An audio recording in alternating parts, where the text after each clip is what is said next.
काला जादू, टोना टोटका, वशीकरण और असुरी शक्तियाँ, ये सब हमेशा से बहस के विषय रहे हैं। इनका कोई प्रमाण नहीं है। पढ़े लिखे लोग इन्हें अंधविश्वास मानते हैं, लेकिन शायद ही कोई परिवार होगा जिसने अपने बच्चों की नजर नहीं उतारी होगी। अजय देवगन की नई फिल्म का शैतान कहता है कि जरूरी नहीं कि जो दिखता नहीं है वो होता भी नहीं है, और फिल्म का केंद्र यही काला जादू है जो एकाएक एक हंसते खेलते परिवार की जिंदगी में भूचाल ला देता है। तो आइए दोस्तों, आज हम एक्सप्लेन करने वाले हैं शैतान मूवी को। तो वीडियो को शुरू करते हैं, और अगर वीडियो अच्छा लगे तो वीडियो को लाइक जरूर कीजिएगा, और इसी तरह के वीडियोस पाने के लिए आप हमारे चैनल को सब्सक्राइब भी कीजिएगा, ताकि आपको इस तरह के लेटेस्ट और फ्रेश कंटेंट मिलते रहे। तो फिल्म की कहानी शुरू होती है जानवी नाम की लड़की से, जो कि अपने बॉयफ्रेंड के साथ कॉलेज से अपने घर आने वाली थी। लेकिन थोड़ी देर में यहाँ पर जानवी के पिता आ जाते हैं, जो कि कोई और नहीं बल्कि अजय देवगन है, जिनका नाम है कबीर। दरअसल में कबीर जो है वो एक पायलट है, और उसे कुछ दिनों की छुट्टी मिली है, इसलिए उसने सोचा कि वो कुछ दिन अपनी फैमिली के साथ बिताएगा। जब वो घर लौट रहा था तो उसने सोचा कि वो अपनी बेटी को कॉलेज से लेते हुए जाए। तभी जानवी अपने पिता से कहती है कि कॉलेज के बच्चे जो है वो घूमने के लिए जा रहे हैं, और वो भी चाहती है कि वो उनके साथ घूमने के लिए जाए।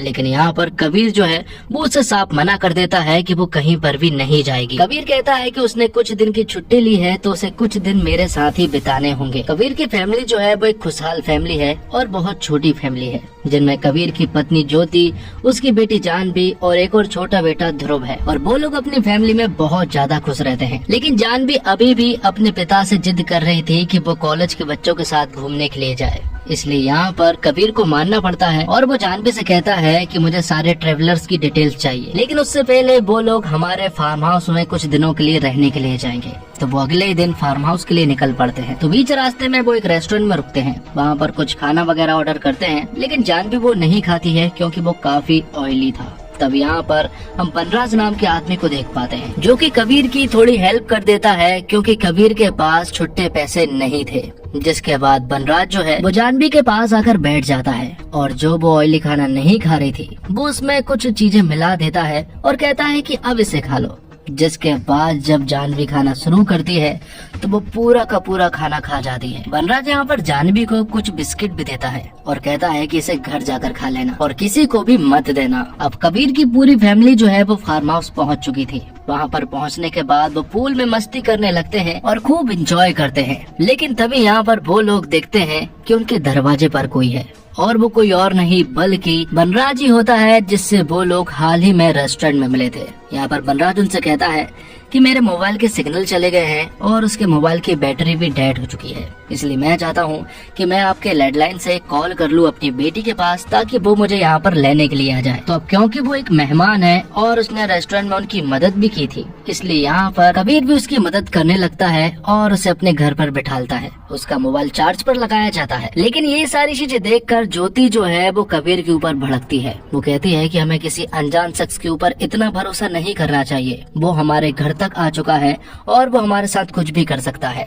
लेकिन यहाँ पर कबीर उससे कहता है कि मेहमान भगवान का रूप होता है और हमें उसकी मदद करनी चाहिए। दूसरी तरफ हम देखते हैं कि बनराज ने यहाँ पर जानवी को पूरी तरह से बस में कर लिया था। वो उससे सारे रहस्य पूछने लगा था, जैसे कि उसके बॉयफ्रेंड के बारे में और उसके टूर के बारे में, जो कि वो कहीं पर जा रहे थे। बनराज यहाँ तक कि जानवी से उसके घर वालों के भी सारे रहस्य पूछ लेता है। तो अब यहाँ पर बनराज को उनके बारे में सब कुछ मालूम था। अब थोड़ी देर के बाद ज्योति और कबीर जैसे ही नीचे आते हैं तो वो देखते हैं कि जानवी जो है वो बनराज की सारी बातें मान रही है।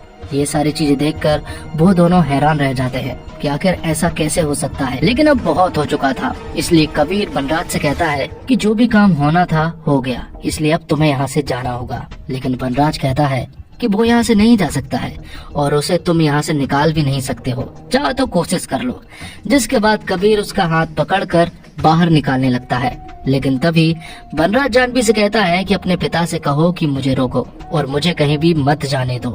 जिसके बाद जानवी उसके सामने आती है और उसे रोकती है और कबीर को धक्के मारते हुए पीछे कर देती है और कहती है कि अंकल यहाँ से कहीं भी नहीं जाएंगे। अब ये चीजें सुनने के बाद कबीर और ज्योति पूरी तरह से शॉक रह जाते हैं और बनराज जाकर फिर से सोफे पर बैठ जाता है। बनराज यहाँ पर कबीर को बताता है कि तुम्हारी बेटी मेरी पूरी तरह से बस में है, मैं जो भी बोलूँगा वो करेगी। लेकिन उन्हें सब मजाक लग रहा था, इसलिए बनराज यहाँ पर जानवी से कहता है कि वो चाय पत्ती के पैकेट को खा जाए जिसके बाद वो चाय पत्ती के पैकेट को खोलती है और चाय पत्ती को खाना शुरू कर देती है। ये देखकर जानवी की माँ ज्योति पूरी तरह से घबरा जाती है और वो जानवी को ये सब करने से रोकती है। तो बनराज यहाँ पर जानवी के पेरेंट्स से कहता है कि अगर मैंने जानवी को कुछ करने को कहा और अगर उसने नहीं किया तो मैं फिर उससे और भी कुछ बड़ा कर पाऊंगा। तो यहाँ पर बनराज जो है वो जानवी को थप्पड़ लगाने को कहता है, वो भी खुद को। जिसके बाद जानवी ऐसा ही करती है और खुद को 2-3 थप्पड़ लगाने लगती है। ये देखकर फिर से जानवी और कबीर जो है वो हैरान थे कि आखिर ऐसा कैसे हो सकता है। थोड़ी देर के बाद बनराज यहाँ पर जानवी से कहता है कि रोने लगो।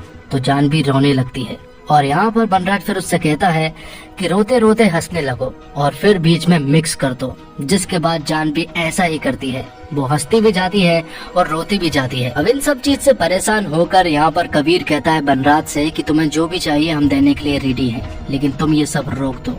तो यहाँ पर बनराज कहता है कि मुझे तुम्हारी बेटी चाहिए, वो मेरे पूरी तरह से बस में है और मुझे बस अनुमति चाहिए जानवी को यहाँ से ले जाने के लिए। अगर अनुमति दे देते हो तो जानवी को कम प्रॉब्लम होगी, लेकिन अगर अनुमति नहीं देते हो तो प्रॉब्लम बहुत ज्यादा बड़ी हो सकती है। लेकिन कबीर साफ मना कर देता है। तो बनराज जानवी से कहता है कि इसी बात पर अपने पिता को एक जोरदार झापड़ लगाओ।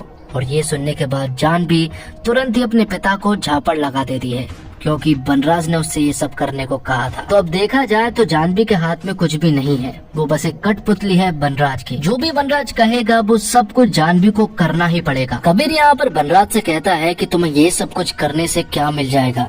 तो यहाँ पर बनराज कहता है कि मैं एक शैतान हूँ, भले ही मैं तुम्हें शैतान की तरह दिख नहीं रहा हूँ, लेकिन जो चीज दिखती नहीं है वो जरूरी नहीं कि वो होती ही नहीं है। मुझे तुम्हारे मुंह से सिर्फ ये सुनना है कि तुम हमारी बेटी को लेकर जा सकते हो, क्योंकि अगर ये तुमने नहीं कहा तो शायद भविष्य में जानवी के सामने तुम्हारा प्यार आ सकता है और वो वशीकरण से मुक्त हो सकती है। इसलिए मुझे सिर्फ और सिर्फ तुम्हारी अनुमति चाहिए, और अगर वो नहीं दोगे तो जानवी को बहुत ज्यादा तकलीफ होगी। लेकिन कबीर अभी भी मना ही कर रहा था। तब ये सुनने के बाद बनराज जानवी को एक लात मारता है, लेकिन ये बहुत ज्यादा हो चुका था और कबीर के बर्दाश्त से बाहर निकल चुका था। इसलिए वो यहाँ पर बनराज को बुरी तरह से मारने लगता है। लेकिन तभी बनराज जानवी से कहता है कि वो अपने छोटे भाई ध्रुव को बुरी तरह से जख्मी कर दे।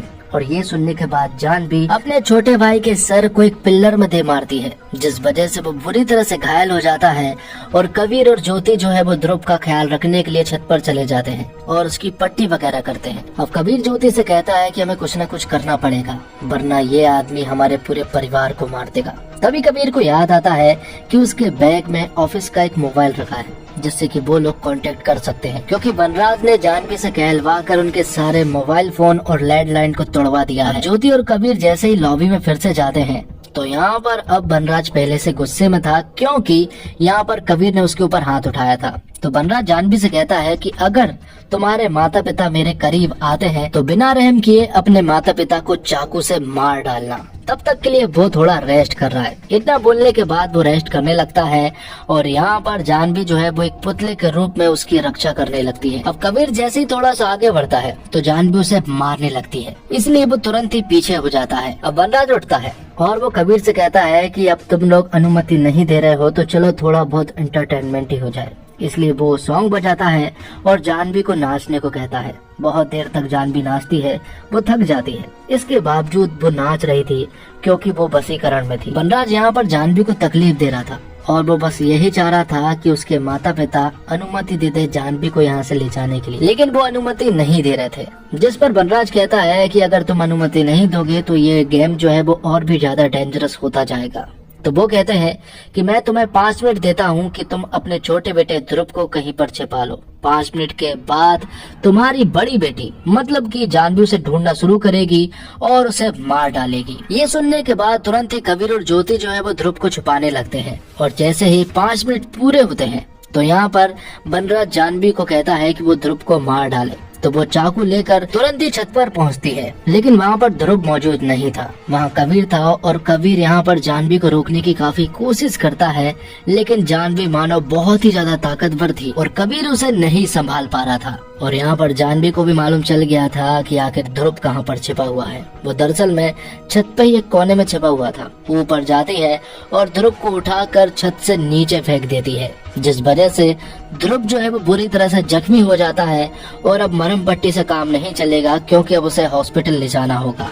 इसलिए यहाँ पर कबीर और ज्योति को कहना ही पड़ता है कि वो हमारी बेटी को ले जा सकता है, क्योंकि उन लोगों को अपने बेटे की भी जान बचानी थी, इसलिए उन्होंने अनुमति दे दी थी। लेकिन जाने से पहले कबीर एक आखिरी बार अपनी बेटी जानवी से मिलना चाहता था। वो उससे गले मिलता है और इसी बहाने वो उसके जेब में अपना ऑफिस वाला मोबाइल फोन डाल देता है और लोकेशन भी ऑन कर देता है, जिसके बाद बनराज जानवी को अपने साथ ले जा लेता है। और यहाँ कबीर अपनी पत्नी ज्योति से कहता है कि वो ध्रुव को हॉस्पिटल ले जाए, तो ज्योति ध्रुव को हॉस्पिटल ले जाने लगती है। और यहाँ पर कबीर जो है वो बनराज का पीछा करने लगता है, क्योंकि कबीर को मालूम है कि वो लोग कहाँ पर जा रहे हैं, क्योंकि कबीर ने जानवी के जेब में एक मोबाइल फोन डाल दिया है और उसका लोकेशन भी ऑन है। और अब वो उसे ट्रैक करते हुए बनराज के अड्डे पर पहुंच रहा है। बनराज का अड्डा बहुत ही बड़ा है और उसके अड्डे पर ढेर सारी लड़कियां हैं और वो सारी लड़कियां यहाँ पर बनराज के बस में हैं। और यहीं पर वो जानवी को भी लेकर जाता है और उसे बताता है कि ये सारी लड़कियां तुम्हारी बहन है। यहाँ पर बनराज जो है वो इन लड़कियों से कुछ भी करवा सकता है। थोड़ी देर के बाद यहाँ पर कबीर उसके अड्डे तक पहुँच जाता है, लेकिन तभी यहाँ पर कुछ लड़कियां उसके ऊपर हमला कर देती है। तब यहाँ पर कबीर उनसे लड़ते हुए आगे पहुंचता है, लेकिन आगे जाकर ढेर सारी लड़कियां उस पर अटैक कर देती है और उसे बुरी तरह से जख्मी भी कर देती है। लेकिन अब मरते हुए कबीर यहाँ पर बनराज से कहता है कि उसके एक लास्ट ख्वाहिश है, और वो ख्वाहिश ये है कि वो अपनी बेटी के हाथ मरना चाहता है। तो बनराज उससे कहता है कि ये इच्छा तो मैं तेरी पूरी कर ही सकता हूँ। जिसके बाद जानवी जैसे ही उसकी तरफ आगे मारने के लिए आती है, तो यहाँ पर कबीर जो है वो उसके कान के आर पार एक कैंची को डाल देता है, जिस वजह से वो बहरी हो जाती है। और फिर एक नुकीली चीज से वो बनराज की जीभ को काट देता है, जिससे कि अब वो किसी भी लड़की को कोई भी कमांड नहीं दे सकता है। तो यहाँ पर कबीर ने सारी लड़कियों को बचा तो लिया था, लेकिन वो अभी भी बनराज के बस में थी। इसी तरह से 10 साल बीत जाते हैं। 10 साल के बाद हम देखते हैं कि कबीर ने बनराज को एक खुफिया जगह पर रखा था। उसने उसे काल कोठरी में रखा था, जहाँ पर कि बनराज की हालत बहुत ही ज्यादा गंदी थी। और कबीर यहाँ पर बनराज को सड़ी गली चीजें खिलाता था। उसी तरह से जिस तरह से उसने उन लड़कियों की जिंदगी खराब की, उसी तरह से कबीर यहाँ पर बनराज की जिंदगी को खराब कर रहा था। आखिर में हम जानवी को देखते हैं, जिसकी हालत भी बहुत ही ज्यादा खराब थी। वो बस एक जिंदा लाश थी और उसके चेहरे पर एक छोटी सी स्माइल थी, जिसे देखकर हमें मालूम चलता है कि जानवी पिछले 10 सालों से ऐसे ही है। और ऐसा लगता है कि शायद जानवी जिंदगी भर ऐसे ही रहेगी। वो इसलिए क्योंकि बनराज ने जानवी को वशीकरण से मुक्त नहीं किया था। और यहाँ पर हमें कबीर की फैमिली के बारे में भी नहीं बताया गया। दरअसल में ज्योति जब ध्रुव को लेकर हॉस्पिटल जा रही थी, तो शायद बीच में ही उनका एक्सीडेंट हो गया था, जिस वजह से शायद उन दोनों की ही जान चली गई थी। लेकिन फिल्म में ऐसा कुछ भी नहीं दिखाया गया। बस इतना बताया गया कि कबीर के साथ अब उसकी पत्नी ज्योति और उसका बेटा ध्रुव नहीं है। तो दोस्तों, डायरेक्टर विकास बहल ने 2023 में आई गुजराती मूवी बस का रीमेक शैतान बनाया। क्वीन जैसी फिल्म बना चुके विकास के लिए अच्छी फिल्में बनाने की उम्मीद हमेशा से फैंस को रहती है। शैतान में भी उनकी मेहनत नजर आती है। ये फिल्म काफी रहस्यमयी ढंग से शुरू होती है, फिर हाई नोट पर जाती है और माधवन की एंट्री के बाद इसकी वाइब एकदम बदल जाती है। वहीं से फिल्म दिलचस्प चीजें की शुरुआत होती है। विकास बहल जानते हैं कि उन्हें फिल्म को किस दिशा में लेकर जाना है। उनकी फिल्म में सस्पेंस है, ड्रामा है और बहुत सारी काले जादू वाली सैडी फीलिंग है। लेकिन फिल्म में कुछ कमियां भी हैं, जैसे उसे पुलिस क्यों नहीं पकड़ पाई, जबकि वह दिन के उजाले में मस्ती से घूमता है। और बनराज जब कबीर की बेटी को अपने बस में कर लेता है, तो कबीर क्यों कुछ नहीं कर सकता। वह अपनी बेटी के साथ यह होते हुए देख घबरा जाता है, लेकिन इसके बाद वह एक्शन लेने में काफी समय ले लेता है। हालांकि ये कमियां ऐसी नहीं है जो फिल्म देखते समय बाधक बने। मनोरंजक से परे तर्क की कसौटी पर फिल्म को परखा जाए तो फिर फिल्म से आप सहमत नहीं हो सकते, क्योंकि यह काला जादू या वशीकरण अंधविश्वास वाला विषय है। और अजय देवगन दृश्यम की तरह अपने परिवार को प्रोटेक्ट करने वाले व्यक्ति की भूमिका को आगे बढ़ाते दिखे। दृश्यम में अपने बुद्धि के बल पर बाजी पलट देते हैं, जिसका शैतान में कमी महसूस होती है। हालांकि उनका अभिनय अच्छा है। अगर माधवन ने अपने किरदार को मजे लेकर अभिनय किया है, उन्हें इस तरह का मैदान पहली बार मिला जिस पर वे जमकर खेले और दर्शकों में सराहना पैदा करने में कामयाब रहे। जानवी के रूप में जानकी प्रभावित करती है क्योंकि उनका किरदार कठिन था। कबीर की पत्नी के रूप में ज्योतिका ने ठीक ठाक काम किया। वही बात करें ज्योतिका की तो जानवी के माँ का किरदार बखूबी निभाया। अजय ने उस पिता का किरदार निभाया जो अपने परिवार के लिए कुछ भी कर सकता है, किसी को भी मार सकता है, जैसे कि हम दृश्यम फिल्म में देख चुके हैं। तो आपको उनकी परफॉर्मेंस वैसी ही लगेगी जैसे दृश्य में विजय सावलकर की थी। और आर माधवन ने अपनी पूरी लाइमलाइट को अपनी तरफ कर लिया है। उन्होंने जिस तरह से परफॉर्मेंस दी है वो काबिले तारीफ है और उन्होंने इस किरदार में 4 चांद लगा दिए हैं। और इसी के साथ ये वीडियो यहीं पर खत्म होता है। तो दोस्तों उम्मीद करता हूँ आपको वीडियो पसंद आई होगी। वीडियो पसंद आई हो तो वीडियो को लाइक जरूर कीजिएगा और इसी तरह के वीडियोस पाने के लिए आप हमारे इस चैनल को सब्सक्राइब भी कीजिएगा ताकि आपको इसी तरह के लेटेस्ट और फ्रेश कंटेंट मिलते रहे। मिलते हैं एक और कमाल की वीडियो के साथ, तब तक के लिए आप हमारे चैनल के साथ बने रहिए। धन्यवाद। जय हिंद, जय भारत, जय श्री राम।